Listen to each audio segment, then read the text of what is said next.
लेकिन पहले स्वच्छता प्रमंडल ये भूल जाए कि हम लोग अब चुप कर बैठेंगे।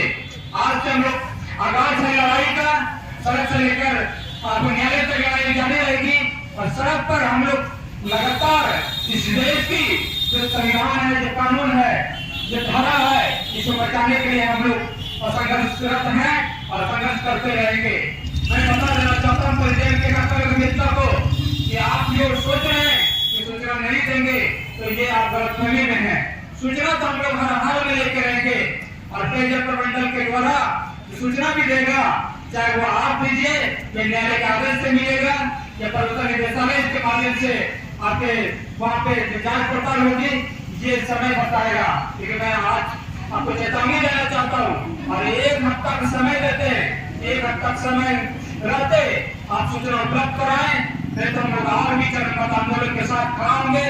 और मैं न्यायालय से राज्यपाल महोदय से अपील करता हूँ कि आप समय रहते हम लोगों को कानून की रक्षा करें, क्योंकि जब तक आम जनता के कानून की रक्षा नहीं होगा तब तक इस देश का जो बड़ी आबादी सुखी और संपन्न नहीं रह सकता है। 21 दिन ये लोग सभी योजनाओं को बदरमार करते हुए देखा जा रहा है, चाहे वो मुद्दा का एनओसी देने की मामला हो, चाहे नागरिक का मामला हो, चाहे जनसंख्या का मामला हो, इस सारे योजनाओं को बैठक करने वाली है। शौचालय निर्माण की बात हो या आपका हर घर का नल का मामला हो, इसके द्वारा पेयजल के द्वारा लगातार कई सारा बदलाव किया गया है। जिसकी सूचना हम लोग मांगे सूचना देने से मना कर रहा है, प्रपंच रच रहा है, षड्यंत्र रच रहा है। इस षड्यंत्र को हम लोग कामयाब होने नहीं देंगे। इसी साथ मैं आज से आंदोलन का आगाज करता हूँ। सभी को फिर से भूल जोहार।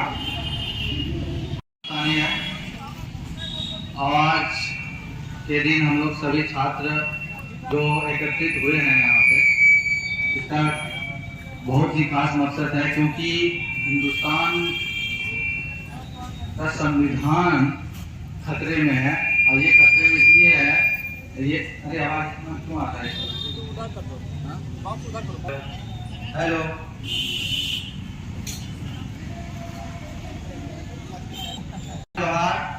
मेरा नाम प्रदीप हिंदुस्तानी है। आज के दिन हम लोग जो यहाँ गांधी मैदान के समीप अशोक स्तंभ पे एकत्रित हुए हैं, सभी छात्र हैं और यहाँ एकत्रित होने का बहुत ही खास मकसद है। और ऐसे तो मैं बतौर पत्रकार के तौर पे काम करता हूँ और मेरा नाम प्रदीप हिंदुस्तानी है। मैं आज लोगों के साथ आज इसलिए मैं एकत्रित हुआ हूँ क्योंकि ये काम जो है ये सभी लोगों का है, हिंदुस्तान में रह रहे सभी लोगों के लिए इम्पोर्टेंट है। क्योंकि देश के संविधान जो बनाए गए हैं उसमें बनाए तो बहुत अच्छे तरह से हैं, लेकिन उसका काम को लागू नहीं होने दिया जाता है। ऐसे ही कुछ हुआ। ये कानून बना था 2005 में। कानून ये था कि किसी भी तरह का काम जो सूचना का मतलब किसी भी तरह का काम अगर होता है, जैसे कि किसी भी स्कूल में, अस्पताल में या फिर किसी भी ऐसे संस्थान जो सरकारी संस्थान है वहाँ कितना काम हुआ है उसके बारे में जानकारी लेने का पूर्णतः किसी भी आदमी को अधिकार है। वो कहीं भी RTI के जरिए अपना पूरा कानून का उसका नियम है और 2005 में एक कानून बना है जिसके तहत कोई भी किसी भी काम का जायजा ले सकते हैं, उसमें कितना खर्च हुआ है, कितना खर्च नहीं हुआ है, कितना का स्कीम है, उसका पूरा लेखा जोखा किसी भी इंसान को, किसी भी भारत के नागरिक को मिलने का पूर्ण अधिकार है। लेकिन इस कानून का उल्लंघन गोड्डा में पूरी तरह से देखा जा रहा है। इस कानून का उल्लंघन बहुत ही बहुत बेकार तरीके से किया जा रहा है।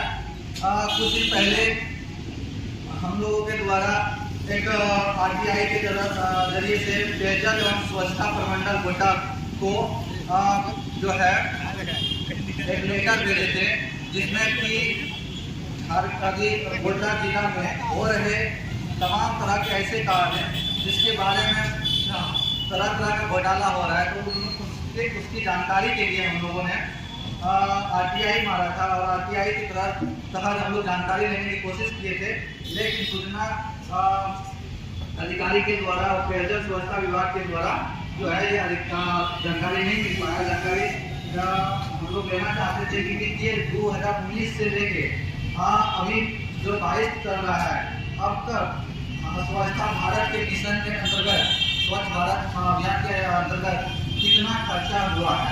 आप लोग देख सकते हैं गोड्डा में जितना भी तमाम तरह के बाथरूम बने हैं, शौचालय बने हैं या फिर नाली बने हैं, हर तरह का किसी न किसी हर काम का घोटाला है। आज सामने देख सकते हैं किसी भी अभी चलते हुए किसी भी शौचालय में देख सकते हैं किसी भी शौचालय में पानी नहीं है, और जबकि उसका मेंटेनेंस का खर्चा आता है। और यही जानकारी हम लोग देने के लिए जो है पेयजल को विभाग को हम लोग RTI के तहत जानकारी लेने की कोशिश किया रही है। हम लोगों का अधिकार है, पूरा भारतीय संविधान में अधिकार है कि 2005 के अधिकार के अधिनियम के अंतर्गत हम लोग जानकारी ले सकें कि कितना खर्च जो है वो सरकारी गोड्डा में चल रहे संस्था